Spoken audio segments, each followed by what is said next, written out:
My name is Maya Rodriguez, and at my sister's wedding reception, she grabbed the microphone during her maid of honor speech and said, "I want to thank everyone who made this day special. My parents who sacrificed everything, my friends who supported me through medical school, and even my little sister Maya, who, well, she plays with computers for a living, but at least she showed up."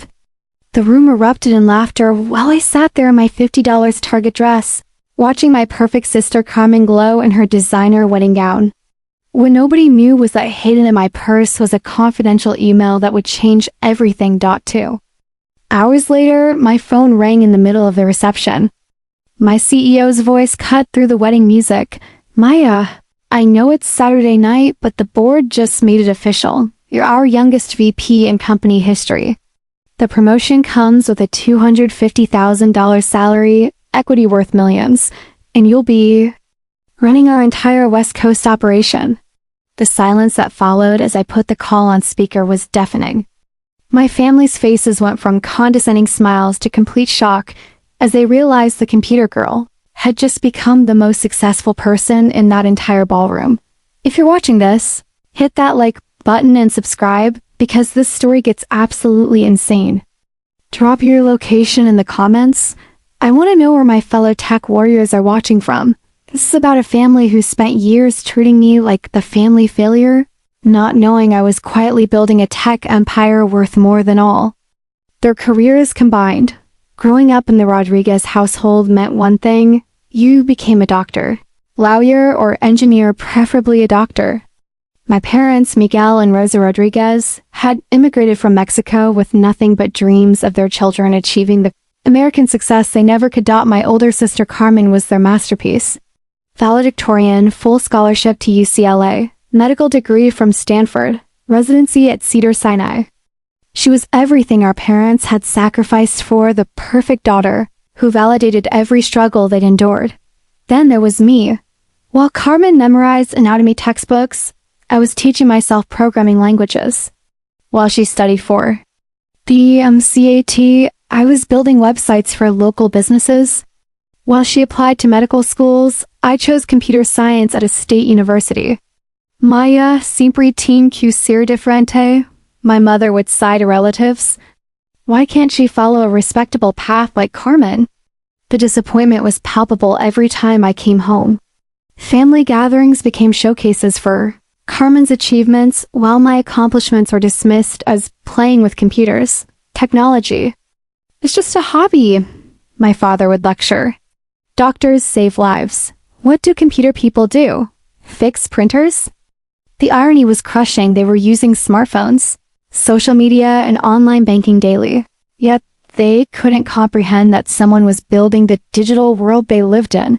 When I graduated summa cum laude with a computer science degree, the family dinner conversation focused on Carmen's acceptance into her surgical residency program. When I landed my first job at a tech startup, they worried I was wasting my education on video games. "Mia," my mother would say, "when are you going to get a real job?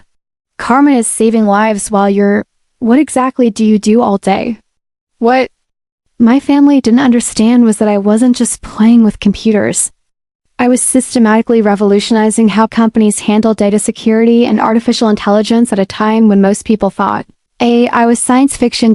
My first job at Data Secure Solutions started as a junior developer position. But I quickly distinguished myself by identifying critical vulnerabilities in Fortune 500 company security systems and developing AI-powered solutions that prevented millions in potential cyber attacks. Within 18 months, I was leading a team of senior developers. Within 2 years, I was consulting directly with government agencies on national cybersecurity protocols. But when I tried to share these achievements with my family, they were met with polite confusion. "That's nice, Mia," my mother would say before immediately pivoting to Carmen's latest surgery or research publication. The breakthrough came when I developed a proprietary machine learning algorithm that could detect and prevent cyber attacks in real time with 99.7% accuracy. Data Secure's biggest client, the Department of Defense, was so impressed they offered us a $50 million contract exclusively for my technology. Instead of just licensing my work, My CEO, Jennifer Walsh, made me an offer that would change my life. Maya, I want you to head our new AI security division. Full autonomy, unlimited budget, and equity that will make you wealthy beyond imagination. At 25, I became the youngest division head in company history, managing a team of 60 engineers and a budget of $75 million. My algorithms are protecting banks, hospitals, and government agencies from cyber threats that could cripple the economy. But when I tried to explain this to my family, they just heard computer stuff and changed the subject to Carmen's latest medical conference presentation. Carmen's engagement to Dr. James Mitchell was treated like a national celebration. In our family, the wedding planning consumed every family gathering for 10 months, with my parents liquidating their retirement savings to create the perfect celebration. "This is why we came to America," my father said proudly, writing another check for wedding expenses, to see our daughter marry a successful doctor and continue the family legacy of excellence. Meanwhile, I was quietly changing the cybersecurity landscape. My AI division had just secured a $100 million contract with Microsoft, and I was being headhunted by every major tech company with offers reaching into 8 figures. But none of this registered with my family. "Maya, can you handle the wedding website?" Carmen asked during one planning session. "It's not complicated, just something simple since you're good with computer things." The dismissal stung, especially since I had just received a bonus larger than both my parents' annual salaries combined. But I had learned to keep my achievements private rather than face their indifference. The wedding preparations revealed the full extent of my family's perception of me. Carmen's friends were all medical professionals, surgeons, specialists, researchers. When they asked about me, Carmen would say, "Oh, Maya does computer programming. She's very smart with technology, but not really the ambitious type." I was relegated to handling technical logistics, while Carmen was celebrated at bridal showers, engagement parties, and medical society events. The message was crystal clear. She was the success story. I was the tech support. During one particularly painful family dinner, my uncle asked, "So Maya, when are you going to get a real career like your sister? This computer thing can't last forever?" I wanted to tell him that my computer thing had just prevented a cyber attack that could have shut down the entire West Coast power grid, but I knew it would be dismissed as exaggeration. 3 weeks before Carmen's wedding, Jennifer Walsh called me into her office with news that would change everything. "Maya, the board has been watching your work closely," she announced. "We're restructuring the entire company around AI and cybersecurity, and we want you to lead the transformation as our youngest VP in company history." The offer was staggering. Vice President of AI and Cybersecurity, $250,000 base salary plus equity worth potentially tens of millions, relocation to our new Silicon Valley headquarters, and a team of over 200 engineers reporting directly to me. "There's just one complication," Jennifer continued. "The board wants to announce this at the Global Cybersecurity Summit next week, which I believe conflicts with a family event. Carmen's wedding. The timing was impossibly perfect and terrible. I need an answer by Monday," Jennifer said. "This opportunity represents the future of our industry, and frankly, you're the only person qualified to lead it. Don't let anyone convince you that your work isn't world-changing, because it absolutely is." That weekend, I agonized over the decision.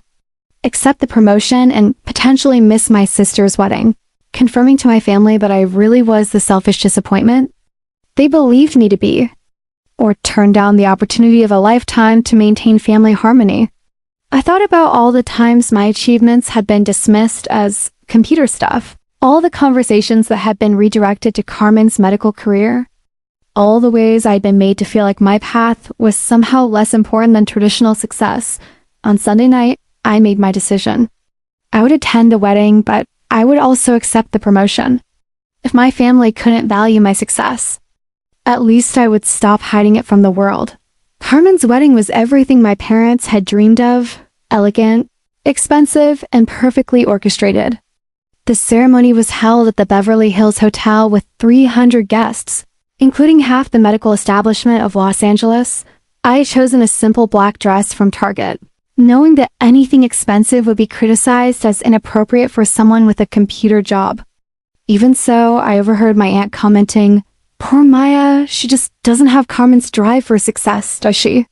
During the cocktail hour, I found myself relegated to conversations with distant relatives who asked the same patronizing questions.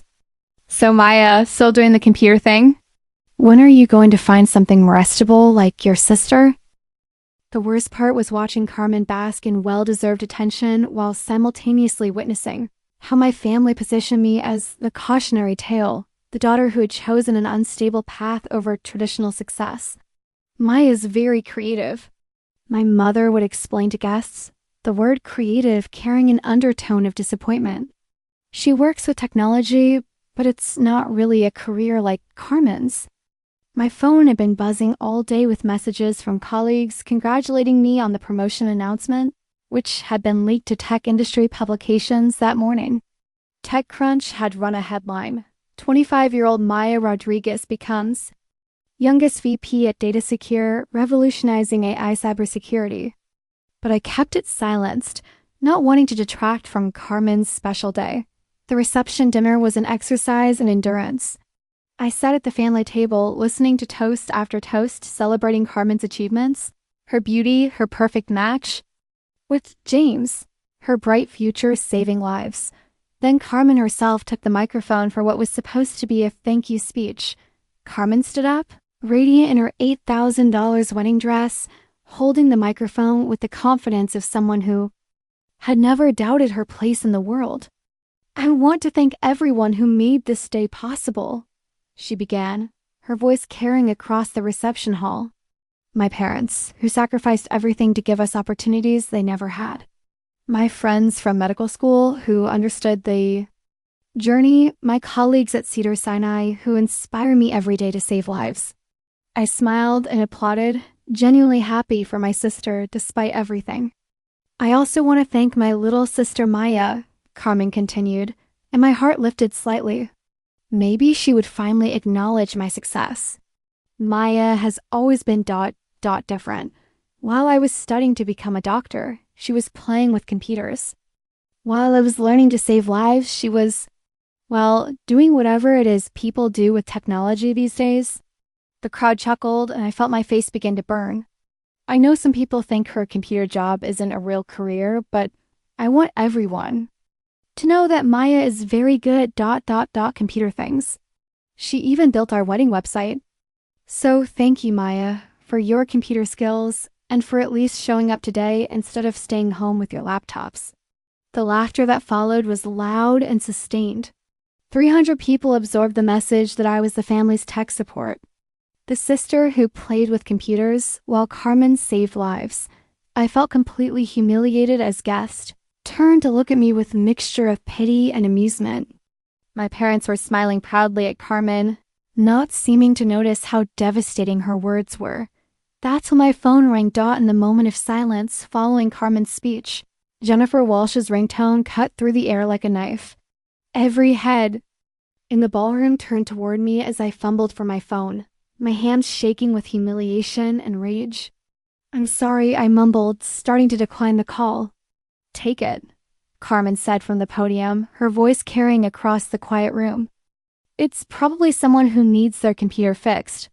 More laughter. With 300 pairs of eyes on me and nowhere to hide, I answered the phone. "Maya." Jennifer's voice was jubilant and loud enough for nearby tables to hear. "I know it's Saturday night, but I couldn't wait until Monday. The board just made it official. You're our youngest VP in company history." My heart stopped. This was it, the moment that would change everything. "Jennifer, I'm actually at my sister's wedding right now," I said quietly, trying to maintain some dignity. "Even better. Put me on speaker, this news is too good to keep. Quiet, and your family should hear about this incredible achievement." I looked around the silent ballroom. Carmen was still standing at the podium with the microphone, her confident expression beginning to falter. My parents looked confused. 300 guests were staring at me with growing curiosity. "Are you sure?" I asked Jennifer, my voice barely audible. Maya Rodriguez, you just became the youngest VP in our company's 40-year history, and your work is literally protecting the nation's cybersecurity infrastructure. Put me on speaker right now." With trembling hands, I switched to speakerphone. Jennifer's voice filled the Beverly Hills Hotel ballroom. "Ladies and gentlemen, I am Jennifer Walsh, CEO of Data Secure Solutions. I'm calling to inform Maya that she's just been promoted to Vice President of AI and Cybersecurity, making her the youngest VP in our company's history.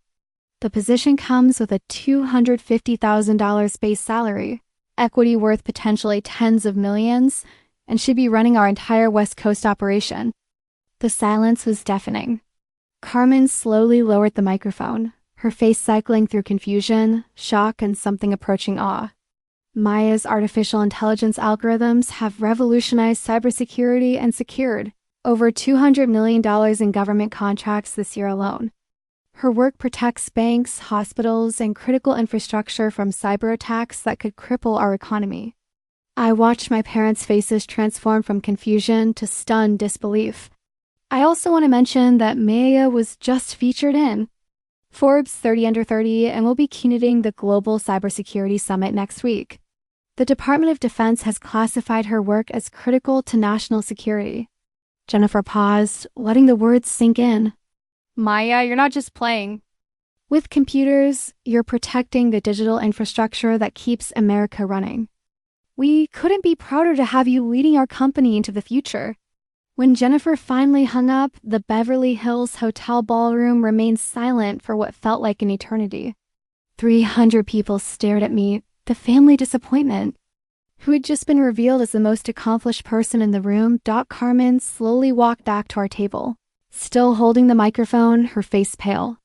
"Maya, ... I had no idea ...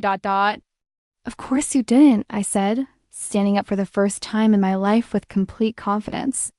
"None of you did, because none of you ever act what I actually do."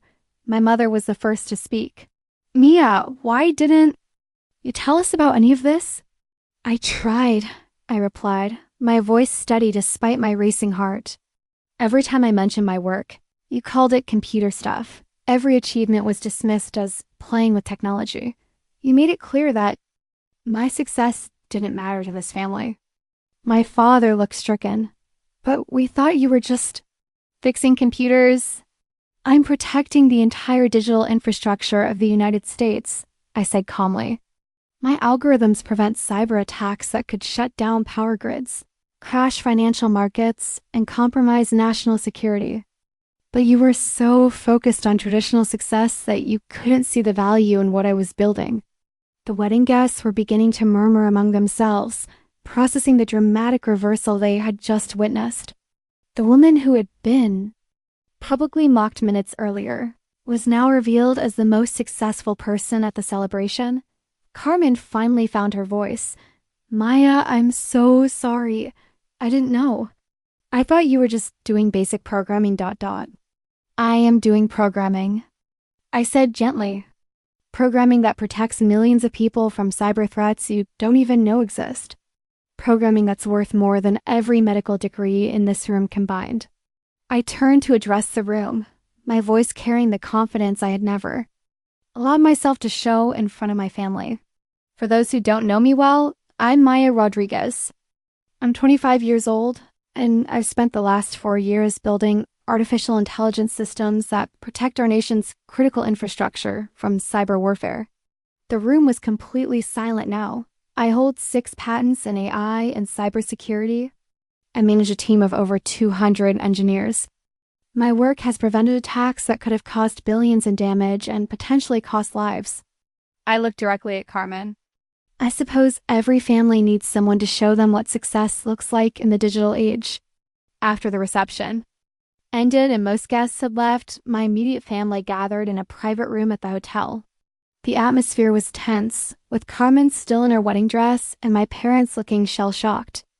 "Why didn't you tell us how important your work was?" my mother asked, her voice small. "I did tell you," I replied. "I told you about every promotion, every project, every breakthrough. But you were so focused on Carmen's path but you couldn't see the value in mine. We thought you were just working at some computer company, my father said weakly. I'm working at a computer company. A computer company that protects the digital backbone of America. A computer company that's worth $5 billion and growing. Exponentially, Carmen finally spoke up. Maya, I'm so sorry about what I said up there. I had no idea how successful you were. I should have asked more questions, should have supported you better. You weren't malicious, I said honestly. You were just reflecting the family's values. The problem wasn't you personally, it was the assumption that only traditional careers matter. My mother was crying now. We just wanted security for you. We thought medicine, law, engineering, those were safe paths. Mom, I am secure, I said gently. I'm more financially stable than anyone in this room. I'm building technology that will outlast all of us. I'm protecting people's lives in ways you never imagined. Why wasn't that enough? The question hung in the air because we all knew the answer. It wasn't about security or success. It was about conformity to their vision of what achievement should look like. What happens now? My father asked. Now I move to Silicon Valley and continue building. The future, I said. With or without your understanding, but hopefully with your support. Will you forgive us? Carmen asked, her voice breaking. The question surprised me because it revealed how much she was finally understanding. There's nothing to forgive, I said, but there's a lot to learn. About my work, about the tech industry, about the fact that success comes in many forms. 6 months later, I was settled into my corner office on the 35th floor of a Silicon Valley skyscraper, overlooking the San Francisco Bay. My team had grown to 300 engineers, and we had just closed a $500 million contract with the European Union to protect their critical infrastructure. The Forbes cover story had led to speaking engagements at the World Economic Forum, advisory positions with tech startups, and investment. Opportunities that were building generational wealth. I was literally shaping the future of cybersecurity, and finally, my family was beginning to understand what that meant. Carmen called me every week now, genuinely interested in my work and asking questions that showed she was trying to bridge our different worlds. She had started following cybersecurity news and would send me articles about AI developments, proud to tell her medical colleagues that her sister was mentioned alongside industry legends. I saw you quoted in the Wall Street Journal about the new cyber threats, she said during one call. I didn't understand all the technical details, but I understood that you're protecting all of us. My parents' transformation was slower, but profound. They had framed the Forbes cover and displayed it prominently in their living room, right next to Carmen's medical degree. My father had even started reading tech publications, trying to understand the industry that had made their daughter successful. I saw an article about your company preventing a major attack on hospitals, he said during one of our weekly calls. I finally understand you're not just working with computers, you're saving lives too. The breakthrough came when my mother visited me in Silicon Valley for the first time. Standing in my office, looking out at the tech campuses that were changing the world, she finally grasped the magnitude of what I had built. Mia, I owe you the biggest apology of my life, she said quietly. We were so focused on the success we understood that we couldn't see the success you were creating. You don't need to apologize for wanting what you thought was best, I replied. You just need to understand that the world is changing, and the most important work often happens in ways you don't expect. Your abuela would be so proud, she sighed, tears in her eyes. She always said you had a special mind for solving problems no one else could see. That evening, we had dinner at a restaurant where the server recognized me from a recent TechCrunch interview.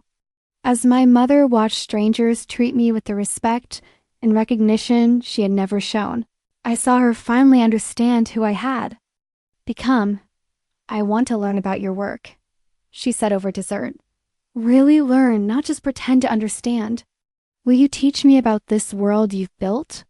It was the first time in my life that my mother had asked me to teach her anything. On the 1-year anniversary of Carmen's wedding, our family gathered again, This time to celebrate my promotion to senior vice president and my engagement too. Alex Chun, a brilliant AI researcher I had met at a cybersecurity conference. Carmen was there, now genuinely proud and supportive. When she raised her glass for a toast, her words were completely different from the year before. "To my sister, Maya," she said, "who taught our family that heroism comes in many forms. While I save lives one patient at a time, she protects millions of people from threats they'll never even know existed." As I looked around the table at my family, imperfect, learning, but finally seeing me for who I really was, I realized that the greatest victory wasn't proving them wrong. It was helping them understand that there was never anything wrong with my path in the first place. Sometimes the people who love you most are the ones who understand you least. But with patience, success, and one very well-timed phone call, even the most traditional family can learn to see the value in a revolutionary dream. Have you ever felt dismissed by the people who were supposed to believe in you most? Sometimes our biggest supporters are the ones who never knew they needed to support us in the first place. Drop your stories in the comments below. And if this resonated with you, hit that like button and subscribe for more stories about building success on your own terms. Remember, your worth isn't determined by other people's ability to recognize. Sometimes you have to succeed so loudly that they can't ignore you anymore. And sometimes all it takes is one phone call to change everything.